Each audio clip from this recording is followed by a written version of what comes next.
Aries, hi! Welcome to Mr. Queen PH at ito ang inyong weekly reading for January 15 to 21, 2023. This is a general reading, just take what resonates.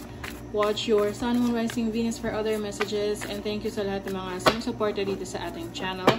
Just a reminder, gamitin nyo lamang ang reading na to bilang gabay, and pa-follow, like na rin ang ating Facebook at TikTok. Lahat po yan, Mr. Queen PH. And also, please check out my Shopee. Available ang mga protection and prosperity items, bracelets, zodiac sign bracelets, and many more. Link on the description. Okay, let's see Aries weekly ganap, January 15 to 21. You have the 6 of Cups, 8 of Wands, okay, Temperance, 6 of Swords. Okay, for some of you, I am seeing someone na pwedeng merong magre-reach out sa'yo. Person from the past na matagal na siyang umiiwas or matagal na siyang naghihintay ng pagkakataon na mag-reach out sa'yo. Pwede rin naman tong reversal energy na ikaw yung naghihintay ng timing, tumatiming, naghahanap ng tamang timing para mag-reach out sa isang person na naka-deal mo in the past. Meron talagang rito, communication coming through. So, kung kayo naman ay ready na harapin tong person from the past, I see naman na pwedeng kakausapin mo to, yung tipong you will heal from this situation, from this relationship.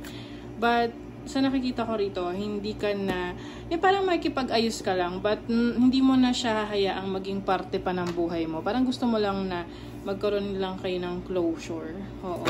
But this also can apply naman sa sa trabaho, na yung iba na nag-AWOL, no?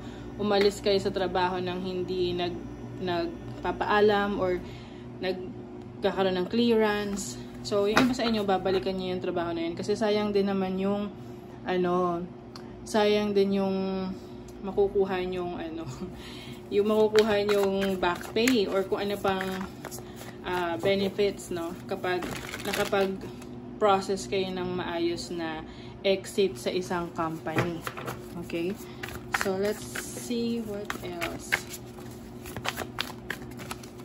You have the 5 of Swords. Meron pa rin kayong may pwedeng misunderstanding, miscommunication with someone. Ito yung tipong pwedeng hindi nyo kinakausap tong person na to for the longest time. Tapos magre-reach out. May possibility kasi siya na mag-ungkatan ng sino yung may problema. Oo. So yung iba sa inyo, you will just parang sabihin nila, sige, okay na, wala na yun. Para lang magkaroon na ng closure at maka-move on ka na. Oo. So, you also have the 8 of Swords, the Lovers. Yung iba sa inyo, if you are in a relationship right now, possible na magkaroon kayo ng challenges sa person ninyo, may misunderstanding, miscommunication. Pwedeng magkaroon ng yung tipong meron siyang gustong gawin nyo, pero ayaw mo, or meron kang gustong gawin nyo na ayaw niya. Oo, so pwedeng, man to, mga plano nyo sa buhay, mga activities, or mga, let's say, yung isa gustong magtrabaho abroad, gustong magnegosyo, but the other person is not allowing it. So, kaya nagkakaroon ng challenge. So, let's see energies ng inyong money, career, finances for Aries. You have the King of Wands, the 4 of Swords, and the World. Okay. So, for some of you talaga parang gusto nyo na mag-explore pa ng ibang opportunities sa trabaho, sa career ninyo. Yung iba medyo nasa-stress or napapagod na kayo sa current situation nyo. So, maaaring gusto nyong sumubok ng mga bagong opportunities na available sa inyo ngayon sa career ninyo. And I see na mas magiging matagumpay ka dyan. So, sa inyo namang love life, 3 of Cups, 9 of Wands, and the Star. Okay, so for some of you, you will you will just have fun with your friends. I think kung ano man yung mga gusto mo pang i-explore sa buhay, na kasama yung mga kaibigan mo, you will try, no? Yung iba sa inyo, nagtitiis sa isang situation, sa isang kaibigan, no? Kasi maaring ang tingin nyo sa kaibigan nyo talaga is kailangan niya kayo or kailangan nyo siya, no? Basta meron ditong naniniwala na kailangan niya yung isa't isa. Someone who is very loyal. So this can be you, ikaw na loyal friend, or yung friend mo is very much loyal to you. Okay, so let's see naman ano pa ang message for you, Aries, this week. For Aries, conservation, make conscious choices. Ayan.